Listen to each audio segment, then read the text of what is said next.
侧睡的时候的那种标准的一个姿势，就稍微不要这个水平，要稍微斜向上，而且这个耳朵放在这个耳道的位置，耳朵也不会有压迫。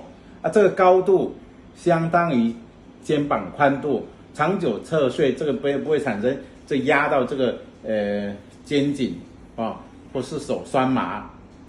不会造成这个叫肩周炎。然后仰躺的时候是这样，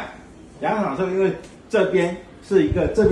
斜度，后面这边是一个斜度，所以它会牵引开以后，它